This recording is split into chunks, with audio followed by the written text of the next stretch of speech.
I'm a 3D artist, and in this video, I'm going to design YouTubers their own LEGO sets and then pitch those LEGO sets to an actual designer from LEGO. What happened in this video was completely absurd, and this time I think they turned out a little too good. This is Tiago. He personally designed all the LEGO sets you see on screen, including this one which I have in my room. He's going to judge whatever I make today from 1 to 10, and last time he did not hold back, so I have to make this really good. But there's one small problem with that. The weekend is coming up, so I only have 3 days to make the entire project. This is like making food for Gordon Ramsay when you just learn how to cook, but if I can impress a real LEGO designer, my life will basically be complete. On day 1, I had to decide which set to make and also get some of the minifigures done. Last time, I tried to do way too much. I made a target practice set with a giant puma head that shoots money out of its mouth when you hit a target in its jaw. It's not that it was a bad idea, it's that it was the worst idea. What was I thinking? First of all, these pieces are annoying to work with. Second of all, this was way too ambitious, so for this one, I need to scale it down a little bit. So instead of making one set, I'm going to be making 3 of them. I call my idea setups. It would be a series of 8x8 rooms that can modularly connect together, and each room would be the setup or something recognizable from one YouTuber. This way I can do multiple while focusing on the details and making each one as good as possible. But now there's another problem. Which YouTubers should I even do? I wrote out a list of creators that would work. I wanted to do a variety mix this time, people you wouldn't expect to be in the same room. So the YouTubers I decided on are Dream, Markiplier, and Linus Tech tips. Just the names look funny together. Imagine how they're gonna look in the same LEGO set. The first YouTuber I'm turning into LEGO form is Dream. Now, whatever you think about Dream personally, you have to admit, if LEGO made a Dream set, they would be laughing all the way to the bank. I'm trying to impress LEGO here, alright? Last time, I decided to use stud.io for LEGO designing, and of course Blender for the final assembly. If you don't know what Blender is, it's the best. It's just the best. I would do it all in Blender, but stud.io has a pre-made library of pretty much every LEGO piece ever made as a 3D model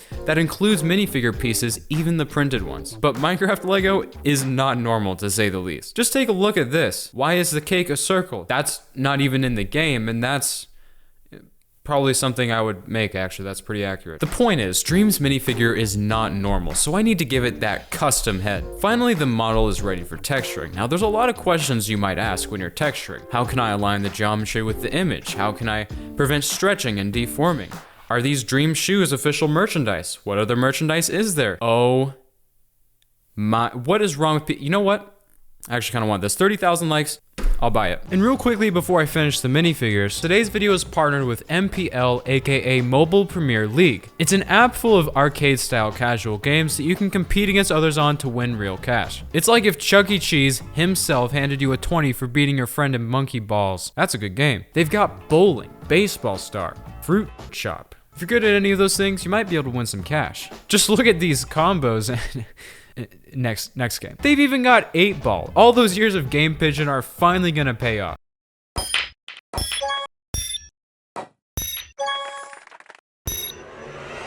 I can confirm they've paid off. But hey, if you aren't an 8-ball god like I am, they let you practice without any stakes so you can get good.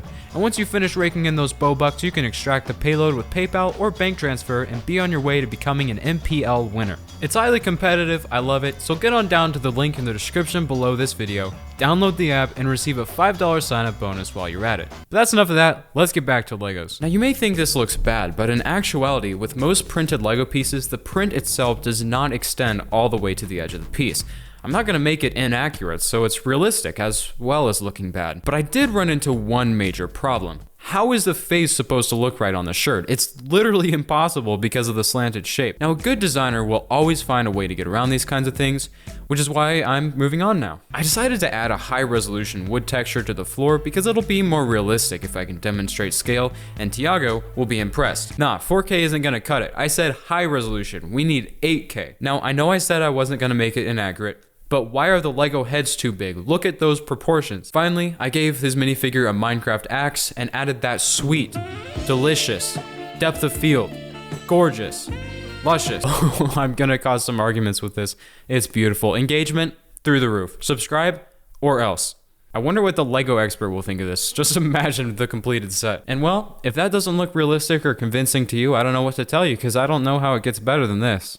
Okay, fine, I'll get a higher resolution floor texture, 16K it is. Next I wanted to make Markiplier. Now, Markiplier no longer has red hair, but it's something a lot of people identified him with at some point. So I'm gonna make one hairpiece from current videos and one with the red. Or I was gonna do that until I spent no less than an hour trying to get the hair right, and I will no longer be making two of them. Next I started on the face. Now, human Lego faces are a lot harder than this, which didn't take any effort at all, especially if they have facial hair. Some Lego beards are made with these small circles, and that's the worst thing. That's horrible. Day 1 is pretty much over, which means I have 2 days left to make the last minifigure and complete all 3 of the sets. The third and final minifigure was for Linus Tech tips, and I thought it would be funny if I used this image as a reference for that. Just try explaining this to a Lego designer. I need hair and headphones, but Lego doesn't have good headphones, so I need to make my own. I went with this messy hair look and custom modeled some built-in headphones. They look great except the phones part. Those things are huge. Next, I get to draw his amazing expression, and this is probably my favorite thing I've ever made. I tried a few different shirt designs, but none of his current designs really worked well on a Lego shirt, so I went with an old logo. I really love these minifigures, and I probably won't sleep for weeks either. Anyways, that 16K texture made it so I literally can't open the file without it crashing, so I need to put the minifigures on hold for now and focus on the actual builds. I did some research on their setups. For Dream, I want to do this thumbnail he always does, so it'll be enclosed in a small cave with Minecraft equipment. For Markiplier, I went with the Byte of 87 setup because I really like the pointy sound foam. And for Linus, of course, I'm doing the roomies in with the really odd amount of doors. Why are there so many? Each module will start with an 8x8 plate with 2 sides open and 2 sides with pins so they can connect to each other. They'll also have a connecting mechanism on top so they can stack up and down as well. For Linus's room, I started with the wall and the doors, made a cool desk and a swiveling chair, desk mounted monitor, and a little picture frame off to the side. You'll see what goes there later. It takes me like 10 seconds to explain, but each of these rooms took quite a while to design. For Markiplier's room, I added another swivel chair, a fancy L-shaped desk, an ultra-wide monitor, another monitor, a microphone, and those fancy sound panels, which there's a perfect Lego brick for. I also made hardwood floors and tried to orient the planks as consistently as possible. For Dream's thumbnail room, there's going to be 3 furnaces and 2 crafting tables. Stone will go up to a certain point, and then dirt would be right above that. I would have added trees and things above it, but I wanted the modules to be able to stack, so I threw in a bunch of Minecraft tools and things instead. But Tiago actually had a great solution to this when he judged my work later. And speaking of that, the call is in less than a day now, so I had to hurry up. Day 3 was all about coloring and finalizing the sets and the minifigures. I did this part in Blender so we can get that sweet,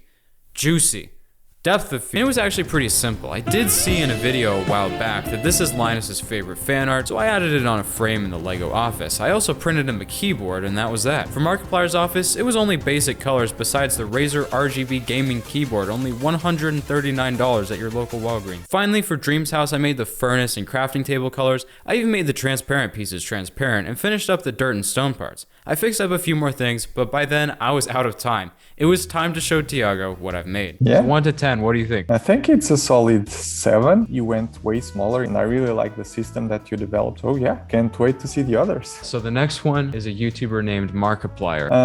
I would say an 8. I know the exact element to use for the soundproof walls. You actually picked it up, and I was quite surprised by that. All right, so here is Dream. So yeah, my favorite part is probably still the minifigure. I think it's hilarious. Yeah, would skyrocket the sales of Lego Minecraft sets. I love this so much. What do you say, 1 to 10? I would say a 9. If this was supposed to look like the thumbnails, you should have added like an extra module on top. But like I said, the minifigure is just perfect. I want this minifigure for real now. And there you have it. I finally redeemed myself. I'd appreciate if you check out Tiago's Lego videos, and if you thought this was bad, just wait till next week's upload.